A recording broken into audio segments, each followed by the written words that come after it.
Live from the Scheinfeld Center Innovator Studio at Santa Barbara City College, it's the Enlightened Entrepreneur Podcast, where we inform and inspire Gen Z to become even more entrepreneurial and innovative in our global economy. I'm your host, Julie Sampson, Director of the Scheinfeld Center, and welcome everybody. Thank you for joining us here to create livelihoods that matter, be your own boss, and make the world an even better place. In this episode, we're going to continue our inquiry about how to create positive impact through business.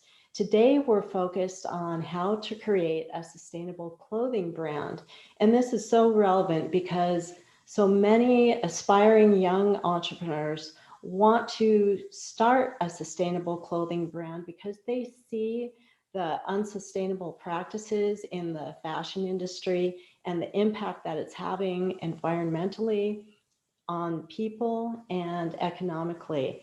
Typically, though, the businesses that they want to start focus on e-commerce and bringing products to market that are made out of sustainable fibers.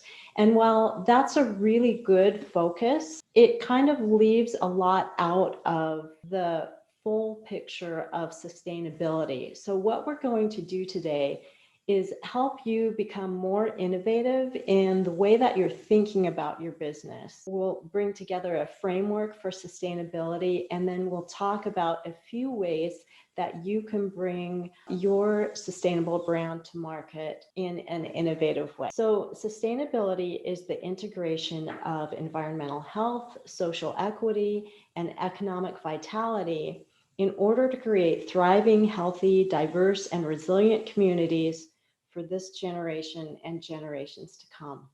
So to create a sustainable fashion brand, you need to design it to benefit people, the planet, and the economy as well. So historically, the fashion industry has done anything but this. In terms of the planet, the fashion industry is the highest polluting industry next to oil. It's responsible for 20% of the wastewater and 10% of the global CO2 emissions from human activity, which is more than the global air and shipping industries combined. And while online shopping can lower the carbon footprint compared to when consumers go to brick and mortar stores, the travel involved there. What happens with online shopping is that it's actually changing consumer behavior. And so consumers end up buying more, thinking that they can just return what they don't want. The returns end up increasing the amount of carbon emissions. And also the brands, when they get the returned merchandise, it's often more profitable for them to burn or discard those returned items rather than having to find them a new home. And in terms of people, about 1 in 6 people around the world work in some part of the apparel industry, and 80% of those people are women, and 98% of them do not receive a living wage for their work. And in the US here in the 1960s, about 95% of what we wore was American made. And today, that's less than 2%.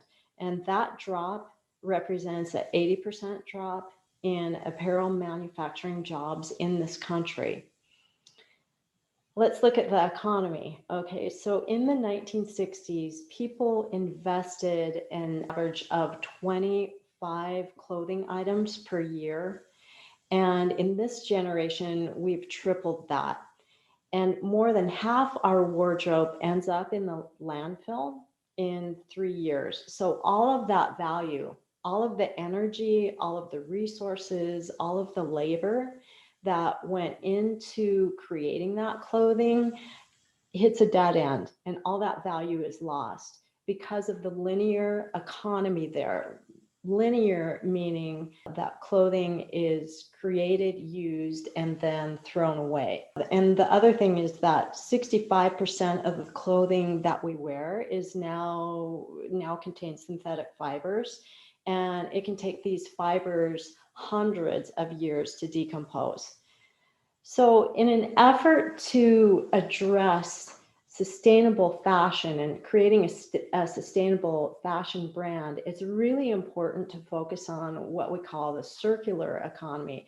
That means closing that gap from waste and recycling, reusing, and repurposing what would be waste so that it creates a closed circle where the apparel and the textiles get a second life. That's kind of what we're going to focus on. In a circular economy, it preserves value because the rate at which products exit as waste is reduced and slowed down. And through creating higher quality goods that have more durability, it slows down the cycle of becoming waste. Also, the raw materials are chosen such that when they do exit as waste, they're more biodegradable and decompose faster. Raw materials manufacturing and distribution needs to minimize waste and emissions, and we need to ensure that the workers involved in the entire life cycle are cared for and not exploited. So you can see now the opportunity that happens in bringing a sustainable clothing brand to market. It used to be that just focusing on the fabrics was a new and innovative way of thinking. But now, with everything that we recognize within the clothing industry and the effects that it can have in terms of people, the planet, and economies, it's really important for businesses to think more broadly about how they can operate to create more impact. So if you take any of the areas in the circular economy, you as a clothing brand can utilize innovation in each of the areas to add to the distinguishing characteristics of your business so that you really stand out in the market. So let's talk about some of those. If you look at what you're wearing, that started out as raw materials somewhere, right? And so one of the ways to innovate is to think about the raw materials that go into the fabrics that are in the clothing that represents your brand. There's a lot of innovation happening right now with different types of fabric in terms of even new fibers coming out, fibers made from apple pectin, fibers made from pineapple, fibers made from a lot of different types of natural organic waste materials that are waste from another industry and incorporated into fibers. And so that way you're capturing the waste product, something that would be a waste product and not used in another industry, and creating more life, a second life for it through new fibers. So that's one thing for you to look at, is to really explore some different fibers that are available on the market. As long as they're functional, just because it's a new fiber doesn't mean that it's going to be something that your particular target market is going to want. It's got to function well for what you intend the garment to do for people. The next thing is about designing and manufacturing. So in terms of designing, the things that we think about in terms of being a good consumer, in terms of sustainability and our apparel, things like making sure that what we purchase we really love, looking at the label and choosing fabrics that are sustainable, and being careful of blends that can contain both synthetic materials and more sustainable ones, because together that can make it so that they don't biodegrade as easily. And then research who made the clothes, where did they come from, what are the conditions there. Choose durable, well-made clothing that lasts longer. Choosing capsule wardrobes where the wardrobe is such that you can mix and match and create many different looks and many different functions from just a few pieces, and working to get things repaired and repurposing them, reimagining them, things that you can switch around from year to year and that don't go out of style. So all of these things as a consumer that you can do are things as a business owner you can think about in terms of creating a sustainable brand. So let's take that from the business point of view.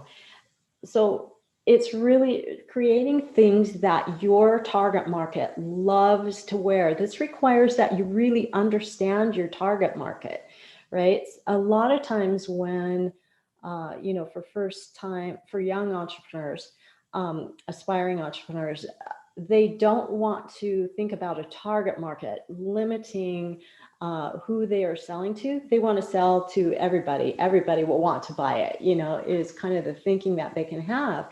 And that's actually kind of counterintuitive, because in not targeting a particular group of people for your apparel, it's hard to meet their needs because everybody has different needs. However, if you really focus in on a particular target market, you can get to know them and create the kind of products that when you bring them to market, they're like, where has this been? This is exactly what I've been needing, exactly what I've been wanting. And this company that brings it to market is amazing. That's how you build a great community and create products, apparel that people really love to wear. And so that's one place to start out there. And then, we talked about looking at different innovative fibers and materials, choosing fabrics that really match that particular need that your target market has. And in terms of purchasing as a clothing brand from suppliers overseas, for instance, just be really careful to research what are the working conditions and where do they source their fabrics from. Doing your work so that you can share that information with consumers because they're really looking for that, right? So doing your part as a brand to be transparent and to instill confidence in your target market, that you are really upholding values of sustainability through action. And then when you're designing things, you can design clothing so that it's easy for consumers to mix and match things, as we've talked about with a capsule wardrobe, but also season after season, to be able to take things that worked in one season and carry them over to another season, or, the next year. Like, for instance, that maybe that you bring a certain color, within a certain season, 1 year, and the next year, it's not like you totally drop that colorway, it's that you maybe pick up that color so that things that consumers, your target market had previously, they'll be able to match things, with a few new pieces that they pick up from you. That way, it makes it easy for them to stick with you, but it also helps them have a great wardrobe with just a fewer pieces. And then finally, there are some innovative things that companies are doing, creating opportunities for consumers who have purchased their products to recycle them or get them repaired, or actually bring them back to the store for some credit so that, they can purchase other things. Now, that's great if the company is actually doing this, and really, following through on their word and not just doing what we call greenwashing, saying that they're, taking back these textiles and garments, and then not actually not following them through so that so that the value is captured. Patagonia, I think, is a really good example of a company that that repairs their garments and takes them back, and recycles them. So that's something else you can think about to be innovative as a sustainable clothing brand. I put in the description of the video some examples of some businesses that you can look at to see the innovative ways that they're doing things. And so please take a look at that. So we talked about designing and manufacturing. Let's talk about the sales and distribution. So there's some innovative things that are going on in the sustainable apparel industry. And part of that has to do with the shared economy. And so we've seen marketplaces like ThredUp and Stitch Fix, places that enable people to rent clothing, use it for a certain amount of time, then send it back and then get other clothing to replace it. And in this way, it isn't so much that you're designing your own pieces, but you're creating a sustainable brand, through sharing and through allowing people to rent the clothing, which is, there's a lot of companies that are having a lot of success with that. And another way to work with this, vintage clothing, of course, repurposing it and helping it find a new home is also a way that you can work to have a sustainable clothing brand. In this case, representing like online marketplace, creating an online marketplace where people can buy and sell.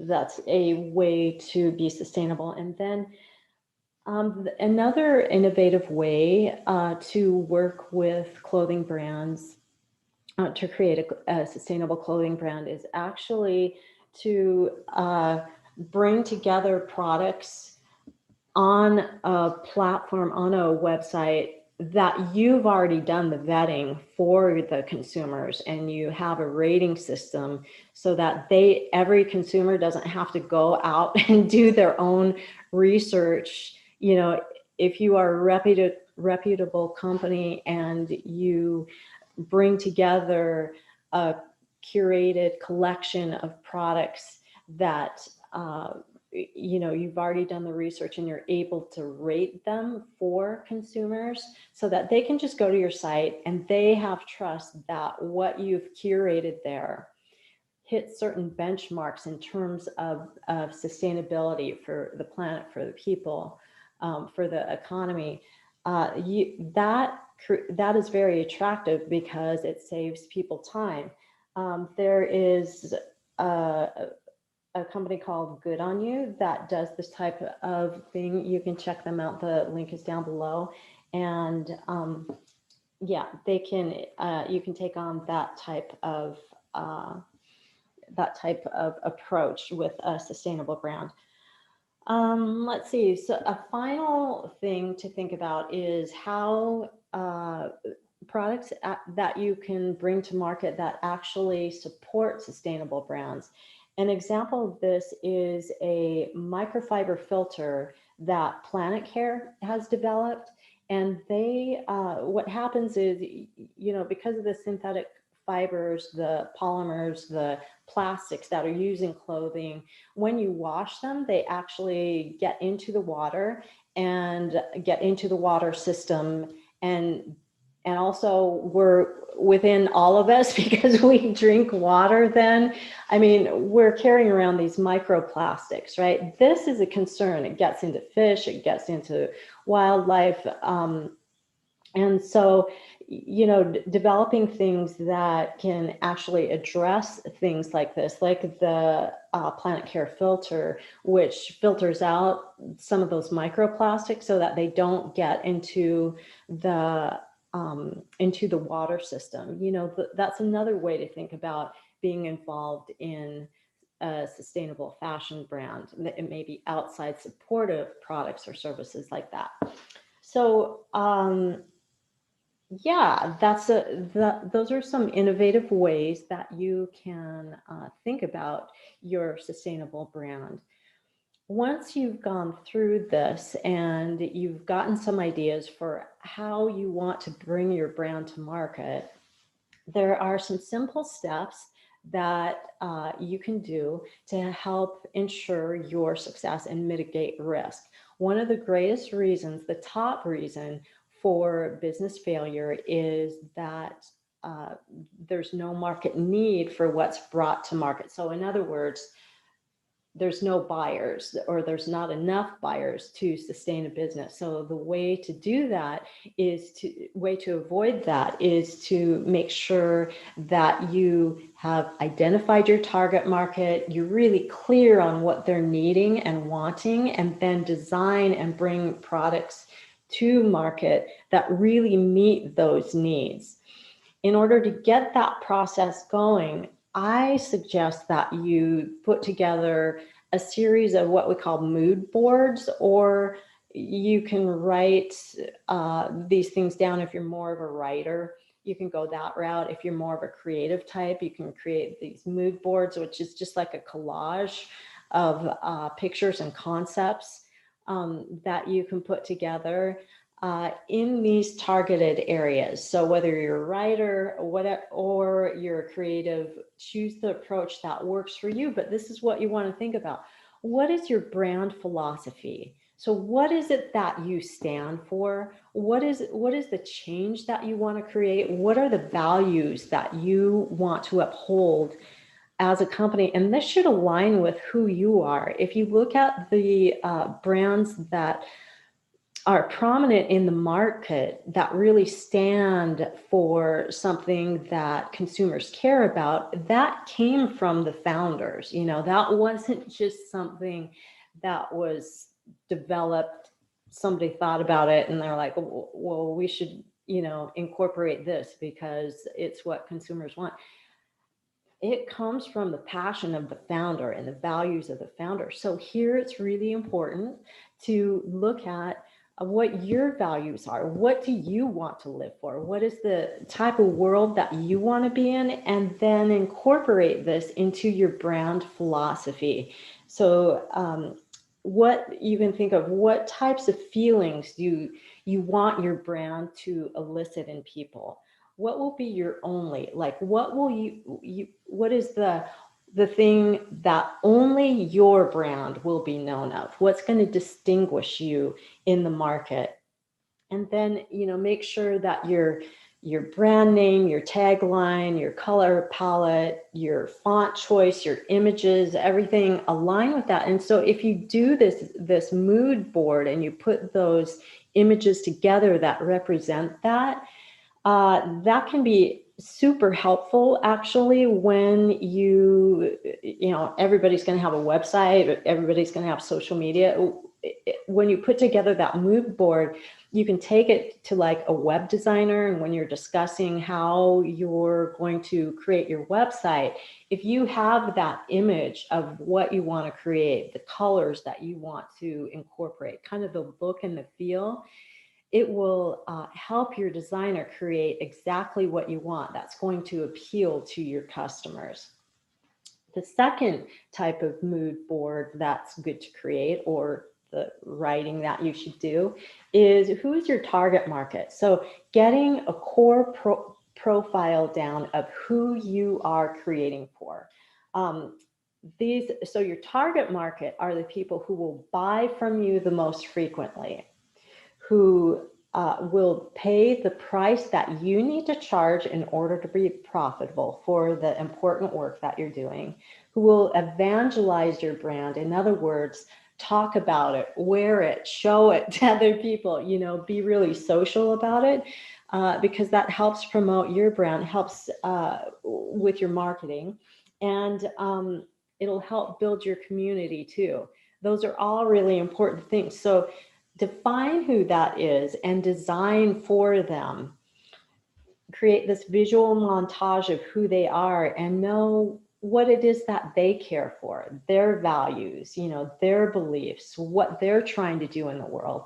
And ultimately, your brand should align with that and help them to do that.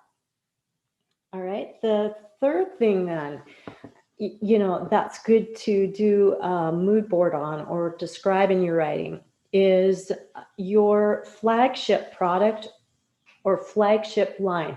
One of the ways that people, aspiring entrepreneurs of all sorts, get into a bind is that they are trying to make things too complex right from the get-go. So, in thinking about a clothing brand, trying to create this massive, all these different pieces, that you're going to bring to market at once.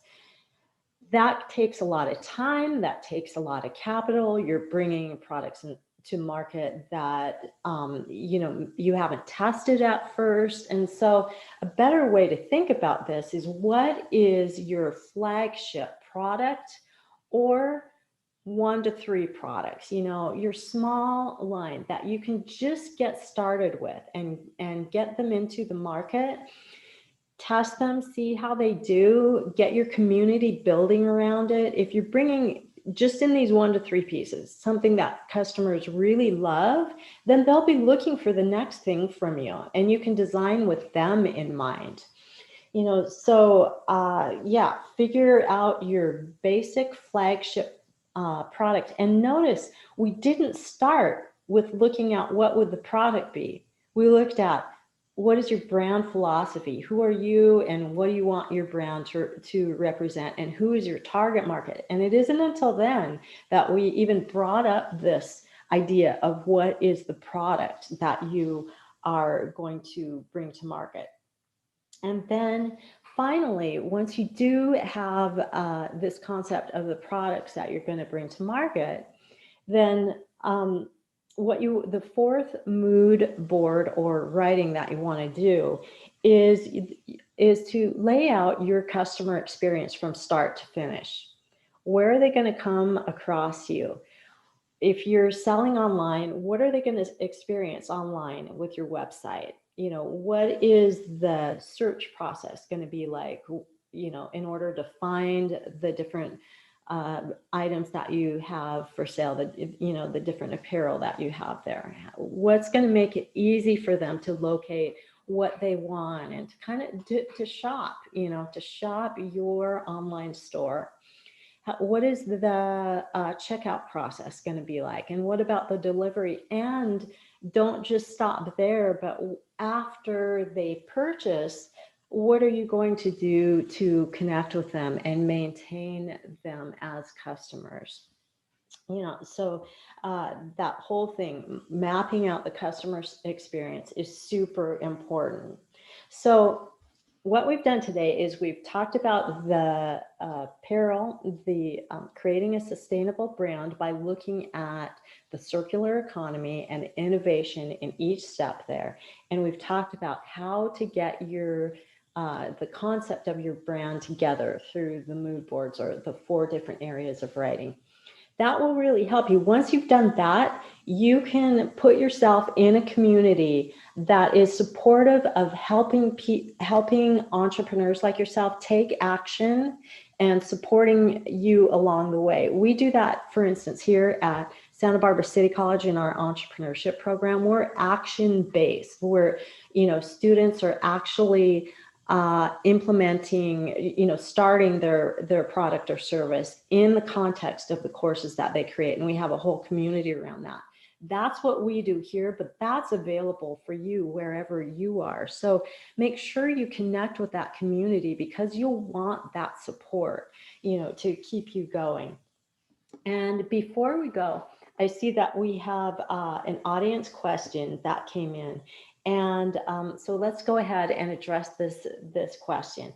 The question is, why did the switch to overseas manufacturing in the apparel industry happen? So this is referring, I had been talking about in the 1960s, most of the apparel was US made. And so the question is, why did we go overseas in the first place? And a lot of times people think, well, it's because the labor is cheaper there, but the labor has always been cheaper there. So what made the switch happen to where all of a sudden companies were going overseas? And a lot of this has to do with the trade tariffs. So the businesses are, when they manufacture overseas and then bring those products back, the tariffs or the taxes that they have to pay when they bring those products back into the country were lowered. So it made it such that profit wise, it made sense for them to go overseas to manufacture and then bring them back because of the low tariffs supported that. So those are the dynamics that went on with that. So now you have some reason to really pay attention to what's going on with the with trade, because that's a very political thing. As we've seen, things change over time with different people who are in charge of a country, the different policies. So it's good to stay on top of that and understand how it could affect your business. So, hey, everybody, thank you for joining us here today. And I hope that this discussion has helped you think about your sustainable clothing brand and has inspired you to think about different ways of bringing it to market in a way that you can really be innovative and stand out. Fabrics, sustainable fabrics are great, having clothing made of sustainable fabrics, but realize that the impact that you want to create will really come from a broader understanding of the circular economy and different ways that your particular startup is managing that.